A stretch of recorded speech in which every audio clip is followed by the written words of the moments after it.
এতে কি বলো দেখি, কি কি চকলেট মিষ্টি? ইনফিনিক্স চকলেট আর মিষ্টির দিন শেষ ভাই। এখন তো ভাই মানুষের পকেটে কিছু থাকুক বা না থাকুক, একটা করে ফোন থাকে, অনেকের পকেটে তো ভাই দুইটা করে থাকে, বড় মানুষ। কিন্তু আমরা তো ভাই গরিব, আমাদের তো অত টাকা নাই।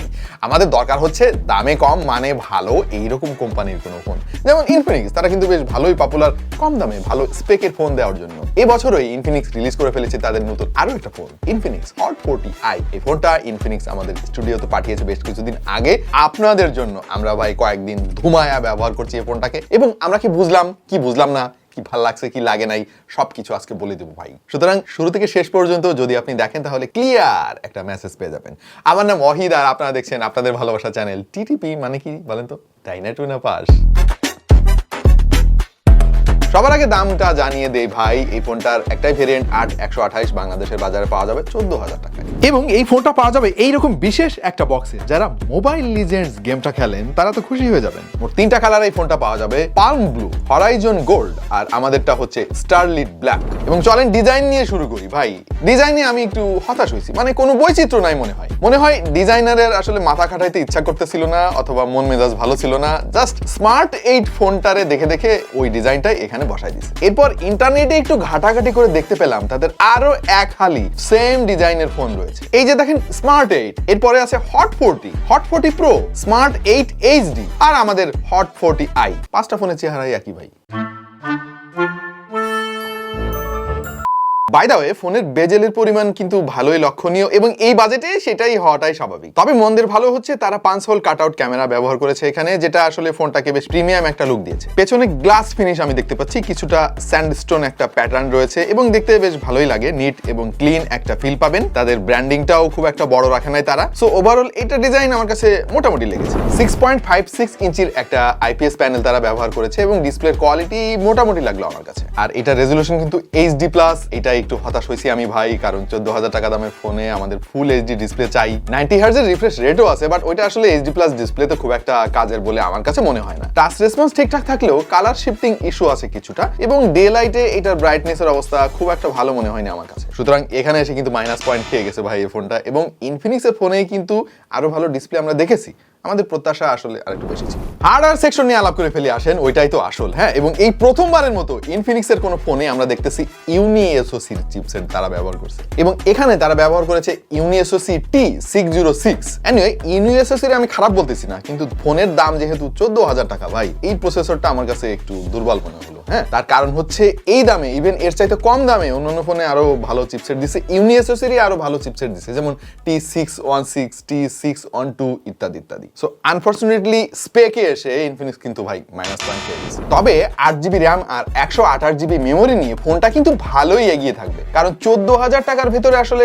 128 অপশনটা বাজারে খুবই কম আছে। তাছাড়া আপনি চাইলে কিন্তু মেমোরি বাড়াতেও পারবেন। সুতরাং এখানে এসে ফোনটা আবার প্লাস পয়েন্ট পেয়ে গেছে। এবার সফটওয়্যারের পালা, অ্যান্ড্রয়েড 13 পেয়ে যাবেন এবং সেই সঙ্গে রয়েছে XOS 13। ভাই ইনফিনিক্সের এই ইউআই তে কিন্তু প্রচুর কাস্টমাইজেশনের সুযোগ আছে, লিটারালি আপনার যা মন চায় সেটাই করতে পারবেন। তাছাড়া আমাদের সফটওয়্যার এক্সপেরিয়েন্স বেশ ভালোই লাগলো, তেমন কোনো ব্লটার নাই এবং খুবই নিট অ্যান্ড ক্লিন লাগলো, খুবই লাইট মনে হয়েছে আমাদের কাছে। সুতরাং সফটওয়্যার এক্সপেরিয়েন্সে এসে ভাই এই ফোনটা তো প্লাস পয়েন্ট পেয়ে গেছে। দান ভাই, দেরি আছে, এখনো কথা শেষ হয় নাই। ঘটনা হচ্ছে ইনফিনিক্সের সফটওয়্যারের একটা বড় সমস্যা আছে ভাই। ইনফিনিক্সের যে ফোনগুলা, এখানে কিন্তু সফটওয়্যারের আপডেট পাওয়া যায় না খুব একটা।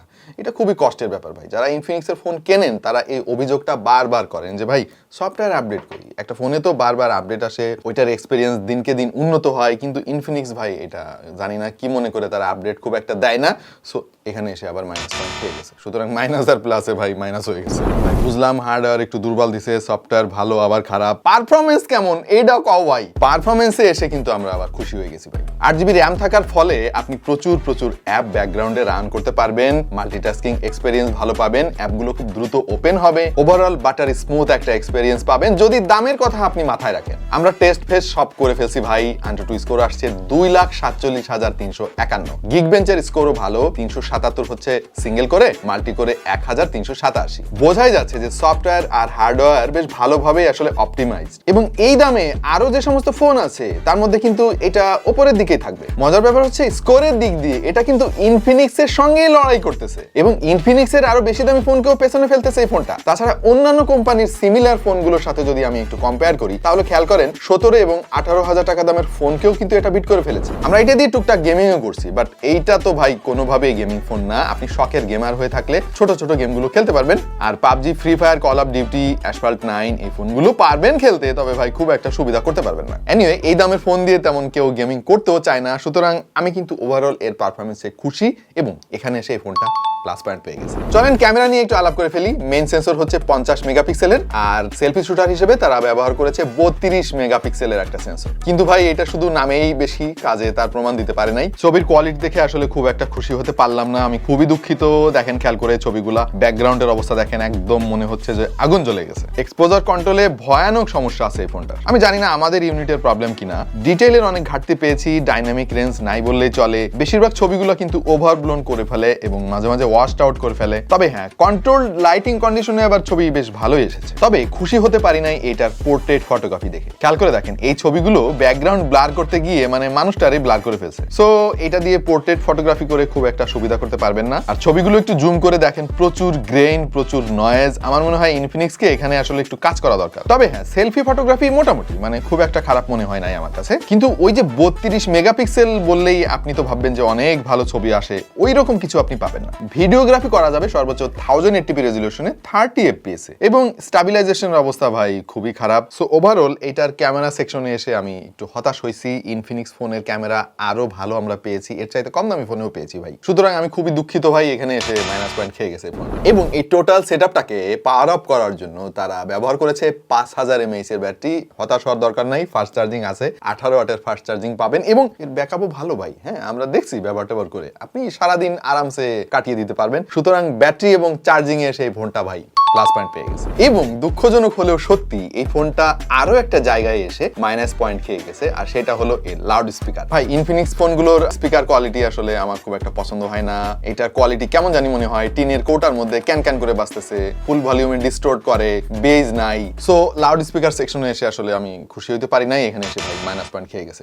কিন্তু এর ফিঙ্গারপ্রিন্ট সেন্সরটা আবার প্লাস পয়েন্ট পেয়ে গেছে, কারণ হচ্ছে ফিঙ্গারপ্রিন্ট সেন্সরটা তারা পাওয়ার বাটনের সঙ্গে ম্যাচ করছে। এটা তো আমরা দেখছি অনেক কম দামি ফোনেও এখন এরকম করতেছে, বাট এটা কিন্তু অ্যাকুরেট এবং ফাস্ট, মানে 10 বারের মধ্যে অন্তত 9 বার ঠিকঠাক মতো কাজ করবে। সো এখানে এসে ভাই প্লাস পয়েন্ট পেয়ে গেছে। আচ্ছা, বলেছিলাম যে খুব বেশি সময় নিব না আপনাদের, তাহলে ফাইনালি কি বুঝলাম আমি এই ফোনটা দেখে? টু বি ভেরি অনেস্ট, আমার কাছে মনে হয়েছে এটা ইনফিনিক্সের স্মার্ট 8 যে ফোনটার রিভিউ আমরা কয়েকদিন আগে করছিলাম, ওই ফোনটারই একটা প্রো ভার্সন। হ্যাঁ, তারা যেটা করছে ফাস্ট চার্জিং দিছে, 18 ওয়াটের, কালারটা একটু চেঞ্জ করছে, নতুন নতুন কিছু কালার দিছে, আর ক্যামেরার মেগাপিক্সেলটা একটু বাড়াই দিছে আর কি। হ্যাঁ, ছবির কোয়ালিটি ভালো হোক বা না হোক, মেগাপিক্সেল বাড়াই দিছে। সো এইটা ইনফিনিক্স স্মার্ট 8 প্রো বলা যাইতে পারে আর কি। হ্যাঁ, বাট হ্যাঁ, কথা শেষ হয় নাই এখনো। ব্যাপার হচ্ছে যে ভাই এই ফোনের বেশ কিছু ভালো দিকও আছে, যেটা আমরা আলাপ করলাম আপনাদের সঙ্গে। ডিসপ্লেটা বিশাল বড় এবং মাল্টিমিডিয়া এক্সপেরিয়েন্স খুব ভালো পাবেন আপনি। হ্যাঁ, সবার তো আর গেমিং দরকার হয় না, বা সবার অনেক ভালো ক্যামেরার ফোন দরকার হয় না। এই সমস্ত দরকারের বাইরেও তো মানুষ আছে। এরকম হয় না যে আমাদের বাসার সিনিয়র সিটিজেনদের জন্য একটা ফোন কেনা দরকার, একদম রিলায়েবল একটা ফোন দরকার, যেটা